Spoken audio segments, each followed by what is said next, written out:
Inshuti bakunzi ba Dabook TV n'ishuri ryo gusenga TV ndabasuhuje je mu kiganiro cyane mugoroba mukonera abasezeranije Imana ishimwe kuko yaturinze tukaba twabaye amahoro tukaba dutashye turi bazima mu mihanda no ku kazi no kugenda ijoro tugataha irindi ariko ni ku buzima bwo mwisi bumeze turabishimira Imana turashima Imana rero ko ikomeje kubana natwe umunsi mu gitondo nakoze ikiganiro nabonye cyavugishije abantu amagambo menshi cyane abantu ntago bari pre abantu ntabwo biteguye kumva ukuri abantu ntago biteguye kumva ukuri barashaka kwigumira mu gikarito cy'ibinyoma barashaka kwigumira mu mwobo w'ibinyoma w'umwijima wicura burindi ntago bashaka guhangara ukuri mu maso ngo bakwitegereze ibyo tuvuze bavuga yuko twavangiwe hari no nabonye umbwira ngo ngo Bosco ngo muvandi ngo rwose ngo ibitabo ngo byarakuyobeje rwose ngo garuke ku rufatiro ngiye kukubwira ko ndi ku rufatiro rw'intumwa n'abahanuzi kandi intumwa imwe gusa yavuze ngo mugere ikirenge mu cyanye nkuko nakigeze mu cya Kristo yitwa Paulo nkunda cyane ubwami bw'umwijima bwangurunuka nanjye buranyanga kubera hari umuntu ugeze kundotera inzozi arazimbwira numva natangaye cyane ariko ntago nzibabwira ariko ni inzozi zingira ku bwami bw'umwijima nanjye buranyanga cyane nundi wese uvuga ukuri akakuvuga afite les épreuves akabakubitisha inkota ubwabo bicuriye nk'aya magambo ya Yuval Noah Harari yiyandikiye nkayabakubitisha nkabango dore nkabereka nti dore ibyo mwanditse dore ukuntu muri nyamaswa abantu dore ukuntu ubwenge bwanyu bucuritse dore ukuntu mwaje kuyobya isi dore ukuntu mwaje muri abagome dore ukuntu muri babi nkabibasobanura dore ibintu wiyandikiyeho Yuval Noah Harari nubwo nabibwira Yuval Noah Harari nkabibwira abayoboke babyo babyinjiyemo amaguru yombi mu migambi y'abamondialiste nkabibabwira nti dore mukora intambara kubera ko babatumye amaraso bakabatuma n'amafaranga n'amabuye y'agaciro abayoboke babo bantu bakora intambara ko batumye amaraso bagahita banyataka bakajya kuri social media bakambwira bati wowe baravangiwe ibitabo byarakuyobesha nagira ngo mberurire rero mwari Shilbra ntabwo abantu biyatandaga ko cyangwa bari bategereje ko muri urugamba rwa nyuma n'abantu basoma ibitabo bakarenzaho basoma Bibiliya bakarenzaho n'ibindi bitabo bazaza kuri uru rugamba hari bamwe banyise umusataniste kuko nsoma ibitabo kandi umuntu wanyise umusataniste kuko nsoma ibitabo nawe yanditse igitabo mwaka byaramwe ubwo bisobanura iki nize logique mathématique nimba yaranditse igitabo akababwira abantu ko bagomba kugisoma akavuga ko basoma ibitabo basoma ibitabo bindi ari abasataniste birasobanura ko igitabo cye cyonyine aricyo cyemerewe gusoma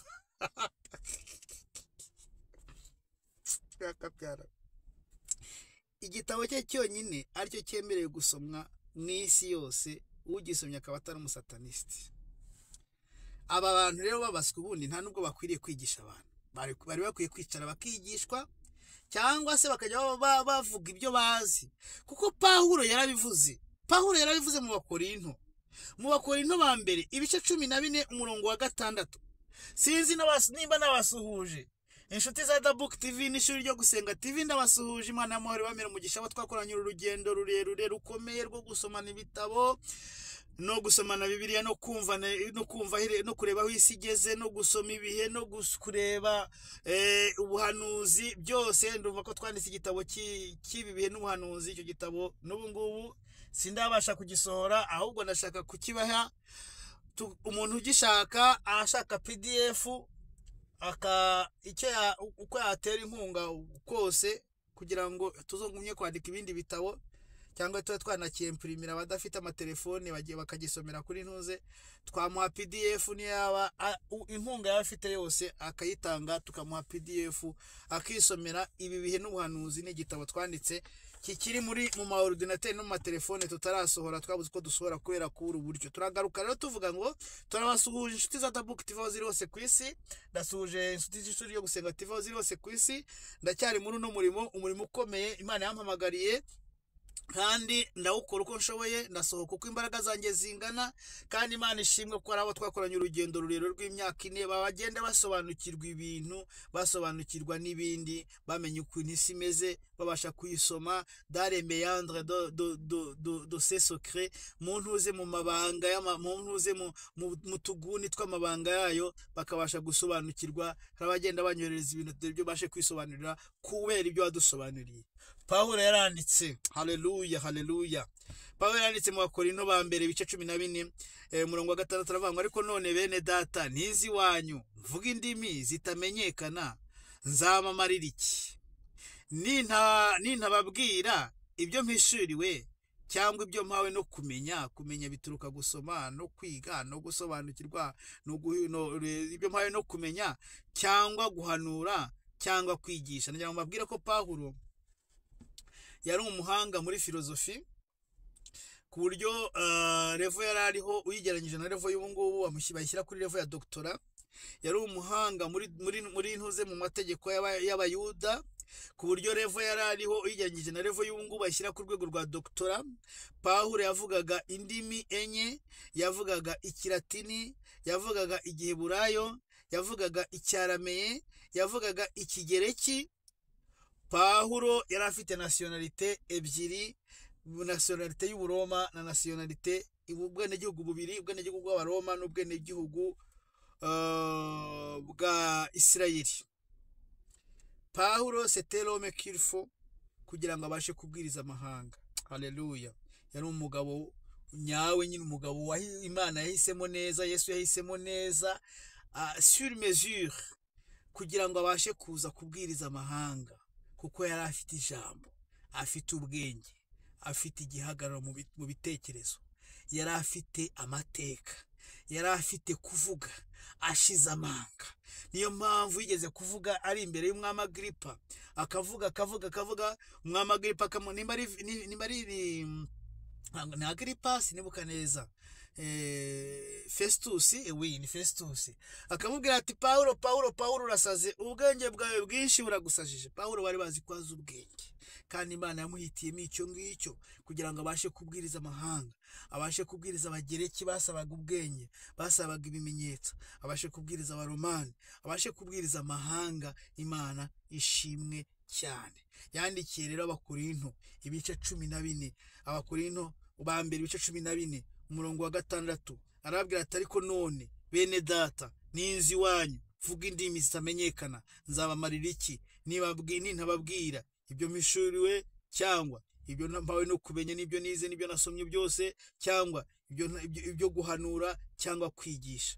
Iyo wisomye mu Gifaransa aravuga ngo maintenant frère de quelle utilité vous serais-je si je venais à vous en parlant à langue, et si je ne vous parlais pas par révélation, ni guhishurirwa par connaissance, ni ubumenyi umuntu avana mu gusoma no gusobanukirwa no kwiga, ou par prophétie,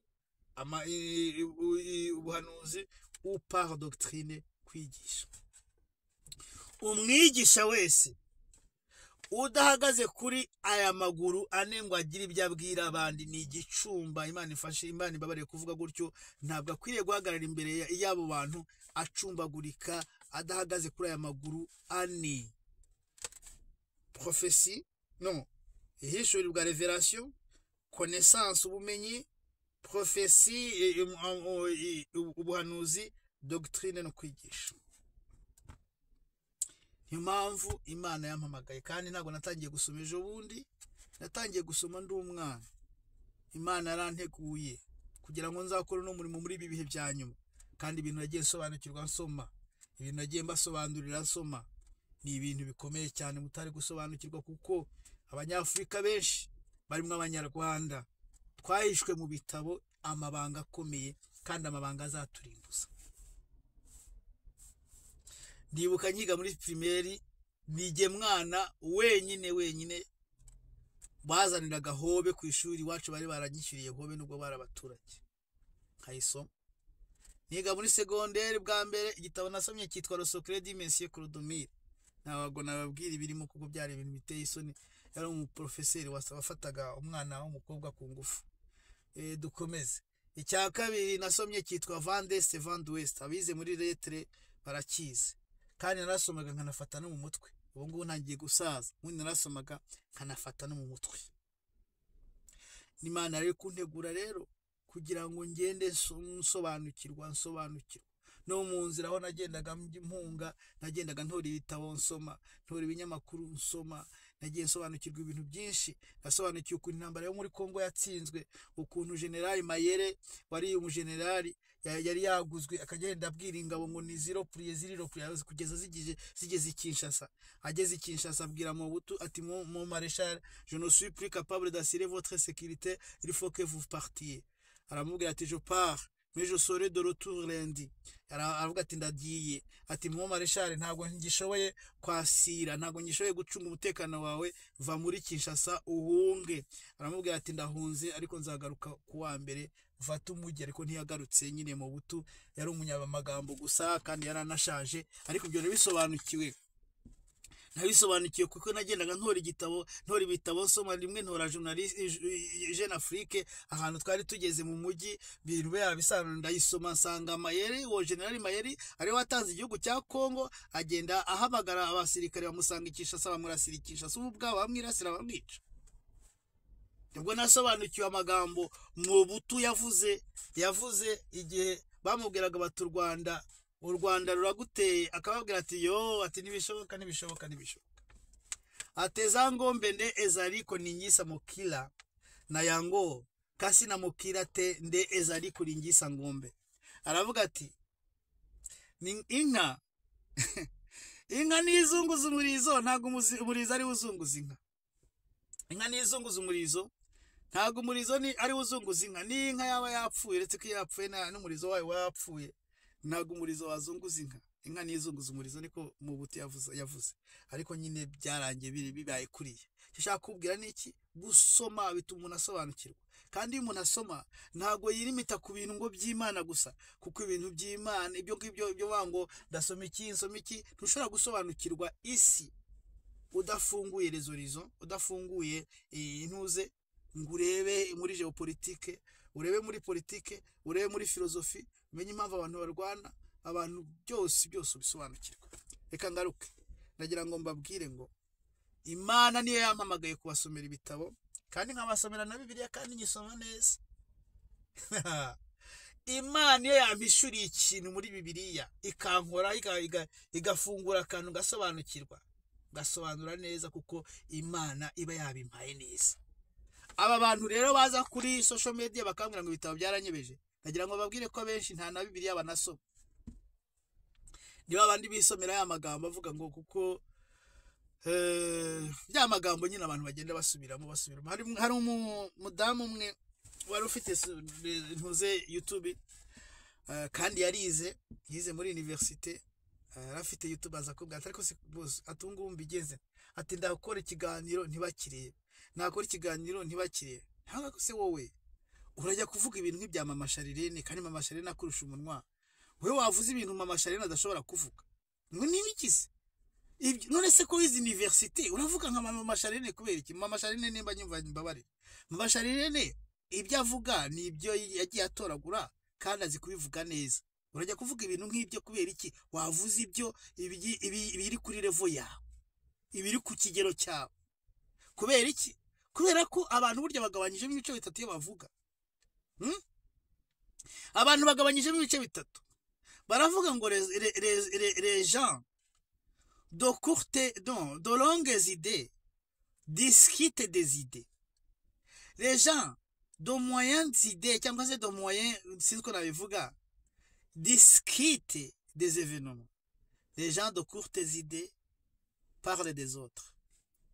Ni kuvuga ngo abantu bafite ibitekerezo byo hejuru bavuga ibitekerezo nyine, bakinjira mu ideology, bakabisobanukirwa ibintu, bati ibingibi nibo bakora zibiraba. Abantu bafite ibitekerezo byo hejuru nibo bari kuri level yo gukora analyse, bagasobanura ibintu, bati ibingibi birayerekeza aha ngaha, biberekeza aha ngaha, biberekeza aha ngaha. nk'ubu nari nabisobanura nabibonye nubwo nshobora kubivuga bakavuga ngo ugiye muri politiki nari nabonye ko biriya bintu byo izirangabo zagiye zigafata umujyi wa ntuze wa Bukavu zatezwe umutego ukomeye cyane ku buryo uburyo bwonyine bwari gushoboka kugira ngo iriya ntambara izashoboke yari strategy ya Cesar yo kubaninga the boats gutwika amato kuko ntago basumbirijwe ntago ntibari bafite ahantu ho guhungira abantu b'Igoma ngiye mu bintu byinshi cyane ko nagira ngo mbabwire ngo ntabwo giye nkoresha igice cya hemisiferi imwe y'ubwonko nkoresha hemisiferi zanjye zose sibyo buri Igoma hari abari bafashe Igoma bari bafite Igoma basumbirijwe bashobora guca Uganda bashobora no kwinjira mu Rwanda nimba badashaka guteza akaga u Rwanda bashobora gukomeza Uganda bashaka guteza akaga ariko hariya muri Ruze Bukavu ni ku mafrontiere abiri frontiere bafite ntuze sortie yo kuba bagiye gukomeza basa nkaho bajya i Burundi cyangwa bajya mu Rwanda gusa nta handi bakwinjira mu bakongomani babashi bagahita basobanukirwa kuko badasa ibyo bintu mugomba kubimenya badasa batanavuga n'ururimi rumwe bivugira za myanje bici murura cyane umugabo wayamamuza we bici wayamira bici warondera hano muza we akabura icyo avuga ni ikiri gushaka hanga uri he uruki urova he akavuga ati nguyu ni n'abanyarwanda abangaba bivuze gutyo kugira ngo mumenye yuko kugira ngo ugere ku rwego ubwo gusobanura ibintu ntabwo ari benshi abantu rero bagabanije mu bice bitatu mu buryo bw'imitekerereze hari abavuga bakavuga ibitekerezo byo hejuru hakaba n'abakomanta za evenoma zabaye ibintu byabaye nk'abanyamakuru bavuga ngo uyu munsi umugore yagiye mu isoko arwana n'undi uyu munsi ntuze yitwa nde Kuroda kubitiwe kwa Mutesi uyu nguyu abo ngabo nyine n'abadiskita hakaba n'abavuga abandi runaka yakoze ibintu akora ibi anyura ahangaha les gens de longues idées discutent des idées les gens de moyennes idées discutent des événements les gens de courtes idées parlent des autres niyo mpamvu rero mbabwira ngo nta muntu udahagaze kuri aya maguru ane la révélation guhishurirwa la connaissance ubumenyi la prophétie ubuhanuzi la doctrine kwigisha ubukwiriye guhagarara imbere y'abantu ubukwiriye guhagarara imbere y'abantu niba ugiye imbere y'abantu udafite kimwe muri ibyo ngibyo uwagombye gushaka ugifite mukajyana ikikunaniye akagisobanura rero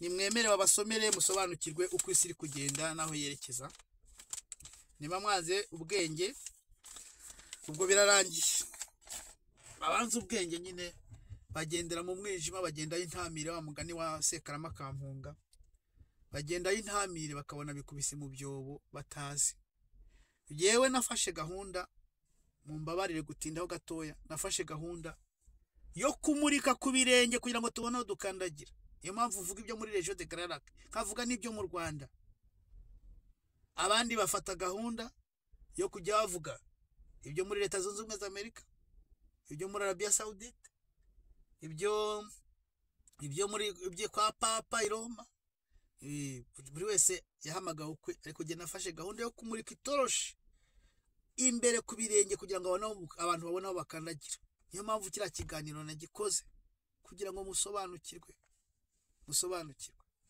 Imana yo muri bampera umugisha mukomere turi ku rugamba kandi mugunye mu nsengere kugira ngo tugumye duhishurirwe ibintu byinshi cyane ntabwo ndi umwanzi w'abantu abari bose ntabwo ndi umwanzi w'igihugu ntabwo ndi umwanzi w'iki ngewe ndi umuntu uhamagaye kuvuga ukuri kandi numva ndi guhumeka iyo ndi kuvuga ukuri ntabwo njya mbeshya n'ukuri mvuga ibintu nasomye nkabibasomera mukareba igitabo mukumirwa mwese ariko biriya bintu byose biba biri muri kiriya gitabo biba birimo ni babiduhishemo hari n'ibindi bitabo bindi Imana rero ibaha umugisha kandi igumye kubana namwe mukomere turi ku rugamba.